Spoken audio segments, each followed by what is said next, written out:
Kuna uamuzi ambao umeweza kutolewa na mahakama ambao umezua mjadala sasa hivi katika ukumbi wa mahakama katika kesi ya uhaini ya Tundu Antipas Lissu.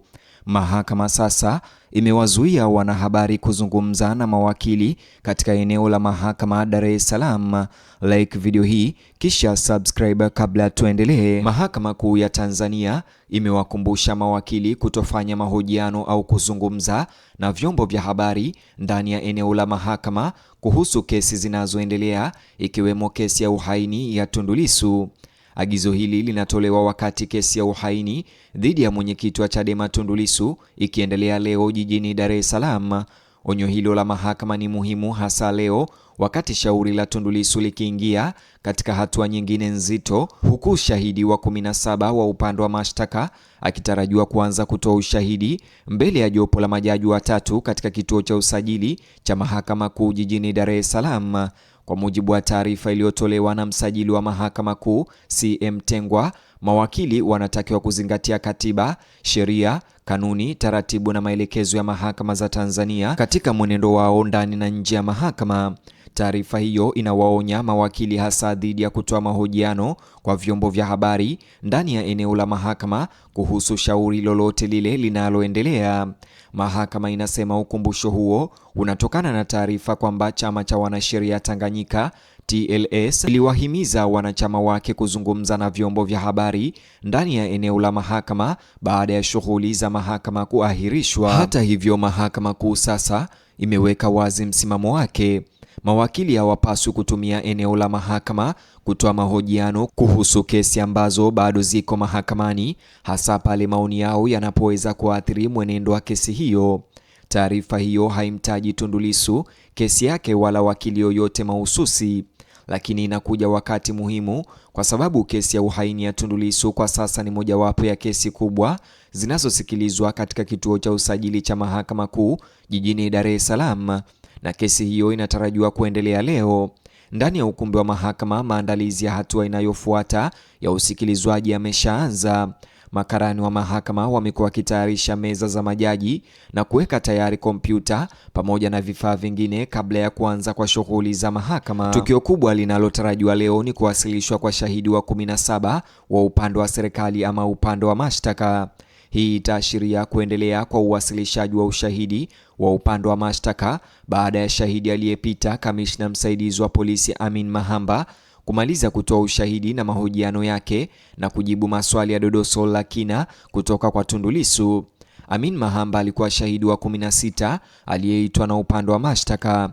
Ushahidi wake ulikuwa kiini cha maswali makali hasa kuhusiana na uchunguzi wa polisi, video ya hotuba ya Tundu Lissu, madai ya maandalizi ya vurugu za uchaguzi na tofauti kati ya maelezo yake ya maandishi kwa polisi na yale aliyoyatoa mahakamani baadaye.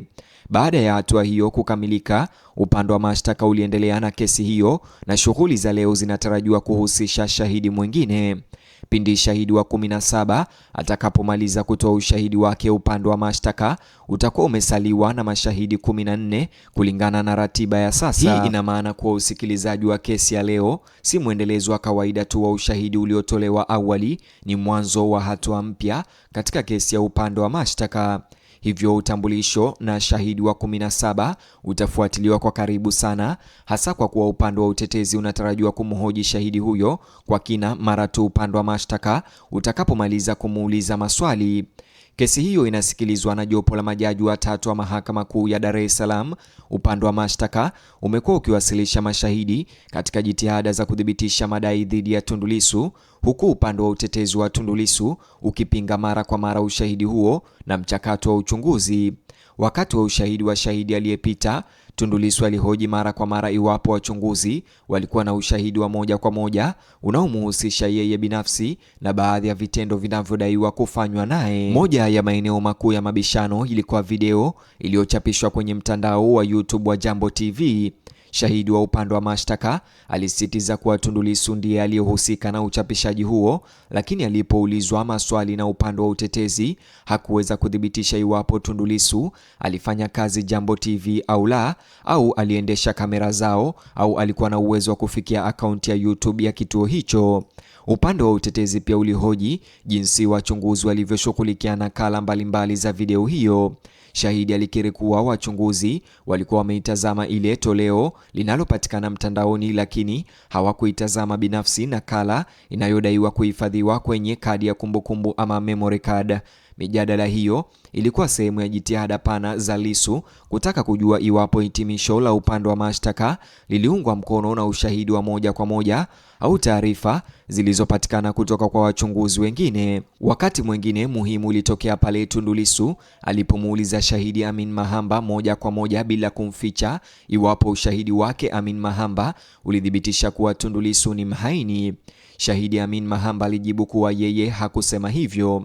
Tundu Lissu alimhoji shahidi kuhusu masuala ya marekebisho ya katiba na mfumo wa uchaguzi, akisisitiza kuwa kauli zake za kisiasa zilipaswa kueleweka ndani ya muktadha wa mjadala wa muda mrefu nchini Tanzania kuhusu marekebisho ya katiba na mfumo wa uchaguzi.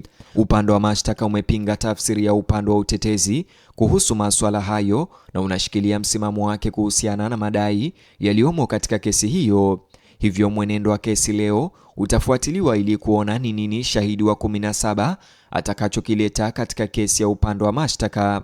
Shahidi huyo mpya anaweza kuwasilisha ushahidi wa ziada, nyaraka, matokeo ya uchunguzi au maelezo yanayolenga kuimarisha madai ya upande wa mashtaka.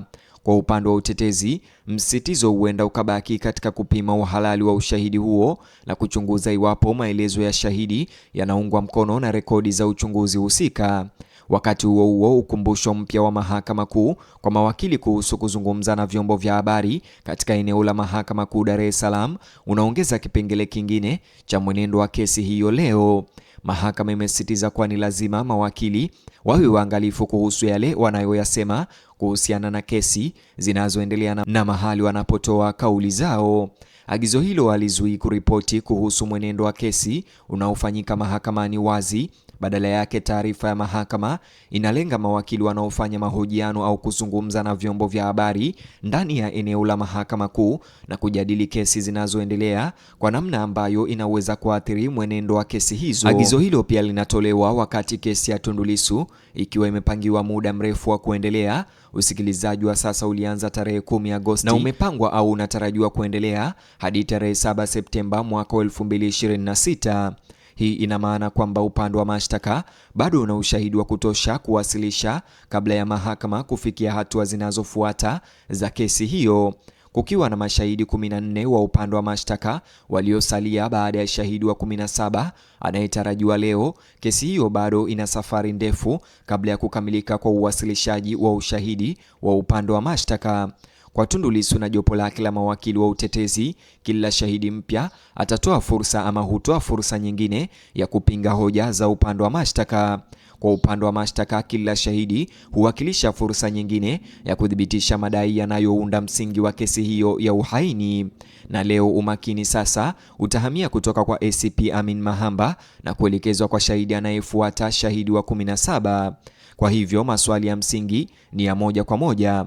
Nani ni shahidi wa 17 wa upande wa mashtaka? Ni ushahidi upi ambao shahidi huyo atawasilisha? Na upande wa utetezi utaitikiaje pale shahidi huyo atakapokuwa katika hatua ya kuulizwa maswali ya upande wa utetezi cross examination na Tundu Antipas Lissu?